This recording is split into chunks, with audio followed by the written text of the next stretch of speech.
ഞാൻ നിങ്ങളോട് 3 നമ്പേഴ്സിനെ മെമ്മറിയിൽ സ്റ്റോർ ചെയ്യാൻ പറഞ്ഞാൽ നിങ്ങൾ എന്തായിരിക്കും ചെയ്യുക? 3 വേരിയബിൾസ് ക്രിയേറ്റ് ചെയ്തിട്ട് ആ 3 നമ്പേഴ്സിനെ മെമ്മറിയിൽ സ്റ്റോർ ചെയ്യും. ഞാൻ നിങ്ങളോട് ഒരു 100 നമ്പറിനെ മെമ്മറിയിൽ സ്റ്റോർ ചെയ്യാൻ പറഞ്ഞാലോ? നിങ്ങൾ 100 വേരിയബിൾസ് ക്രിയേറ്റ് ചെയ്ത് ആ 100 നമ്പറിനെ സ്റ്റോർ ചെയ്യാൻ നോക്കും. അതൊരു വലിയൊരു പ്രോബ്ലം അല്ലേ? ആ ഒരു പ്രോബ്ലത്തെ സോൾവ് ചെയ്യാൻ നമുക്ക് ലിസ്റ്റ് എന്ന് പറഞ്ഞ ഒരു ഡാറ്റ സ്ട്രക്ചർ പൈത്തണിലുണ്ട്.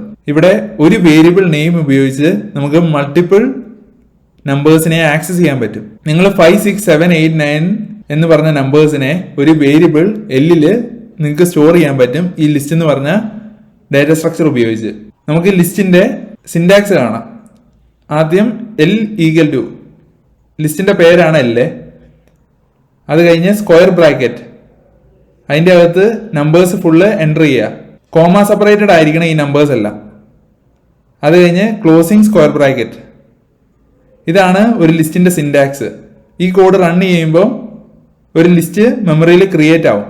ഇവിടെ ക്രിയേറ്റ് ആയ നമ്പേഴ്സ് എല്ലാം 5, 6, 7, 8, 9 ഇതിനെല്ലാം നിങ്ങൾക്ക് എൽ എന്ന് പറഞ്ഞ ഒരു വേരിയബിൾ നെയിം ഉപയോഗിച്ച് ആക്സസ് ചെയ്യാൻ പറ്റും. എങ്ങനെ നമുക്ക് ഈ ലിസ്റ്റിലുള്ള നമ്പേഴ്സിനെ ആക്സസ് ചെയ്യാൻ പറ്റുമെന്ന് നോക്കാം. ലിസ്റ്റിന്റെ സ്ട്രക്ചർ ഇങ്ങനെയാണ് നോർമലി നമ്മൾ ലിസ്റ്റിനെ റെപ്രസെന്റ് ചെയ്യുക. ഒരു റെക്റ്റാങ്കിൾ വരയ്ക്കും. ആ റെക്റ്റാങ്കിളിൽ ഓരോ ലൈൻസ് ഇടും, ഓരോ വെർട്ടിക്കൽ ലൈൻസ് ഇടും, എന്നിട്ട് അതിൽ നമ്പേഴ്സ് എഴുതും. അങ്ങനെയാണ് ഒരു ലിസ്റ്റിനെ നമ്മൾ നോർമലി റെപ്രസെന്റ് ചെയ്യാറ്.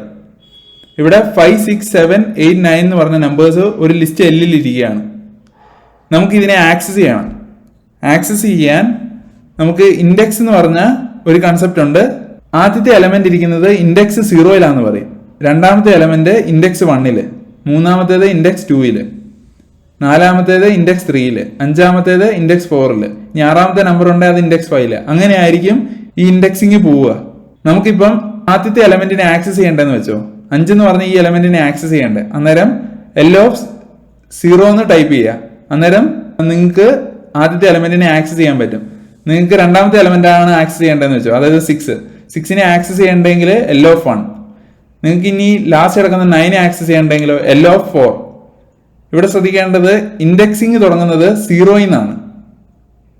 ആദ്യത്തെ എലമെന്റ് ആക്സസ് ചെയ്യണേ L0 എന്ന് കൊടുക്കണം. ഈ ലിസ്റ്റിൽ നമുക്ക് സ്ട്രിങ്സിനെ സ്റ്റോർ ചെയ്യാം, ഫ്ലോട്ടിംഗ് പോയിന്റ് നമ്പേഴ്സിനെ സ്റ്റോർ ചെയ്യാം, ബൂളിയൻ നമ്പേഴ്സ് സ്റ്റോർ ചെയ്യാം, ബൂളിയൻ വാല്യൂസ് സ്റ്റോർ ചെയ്യാം. അങ്ങനെ എല്ലാ കൈൻഡ് ഓഫ് ഡാറ്റ ടൈപ്സും നമുക്ക് ഒരു ലിസ്റ്റിൽ സ്റ്റോർ ചെയ്യാൻ പറ്റും. നമുക്കൊരു സ്ട്രിങ് സ്റ്റോർ ചെയ്യുന്ന എക്സാമ്പിൾ കാണാം. L equal to hi, hey, hello. ഇവിടെ ഹായ്, ഹേ, ഹലോ എന്ന് പറഞ്ഞ് 3 സ്ട്രിങ്സിനെ നമ്മൾ ഒരു വേരിയബിൾ എല്ലിൽ സ്റ്റോർ ചെയ്തിരിക്കുകയാണ്. ഈ എൽ എന്ന് പറഞ്ഞ ഒരു ലിസ്റ്റാണ്. നമ്മൾ ഈ 2 എക്സാമ്പിളും നോക്കുമ്പോൾ കാണുന്ന ഒരു കാര്യം, ആദ്യത്തേതിൽ നമ്മൾ ഫുൾ ഇൻഡിജേഴ്സ് ആ സ്റ്റോർ ചെയ്തത്, രണ്ടാമത്തേതിൽ ഫുള്ള് സ്ട്രിങ്സ് ആ സ്റ്റോർ ചെയ്തത്. അങ്ങനെ ഒരു നിർബന്ധമില്ല എല്ലാം ഇൻഡിജേഴ്സ് ആയിരിക്കണം, എല്ലാം സ്ട്രിങ്സ് ആയിരിക്കണം, അങ്ങനെ ഒരു നിർബന്ധം ലിസ്റ്റിനില്ല. ലിസ്റ്റില് മൾട്ടിപ്പിൾ ഡാറ്റ ടൈപ്പ് ഉള്ള ഐറ്റംസും നമുക്ക് ഹോൾഡ് ചെയ്യാൻ പറ്റും.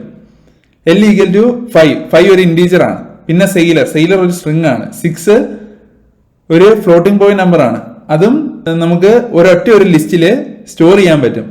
ഡിഫറെന്റ് കൈൻഡ് ഓഫ് ഡാറ്റ ഐറ്റംസും ഒരു ലിസ്റ്റിൽ സ്റ്റോർ ചെയ്യാൻ പറ്റും. വേറെ ലാംഗ്വേജസ് ജാവ, C++ൽ അറേ എന്ന് പറഞ്ഞ ഒരു കൺസെപ്റ്റ് ഉണ്ട്.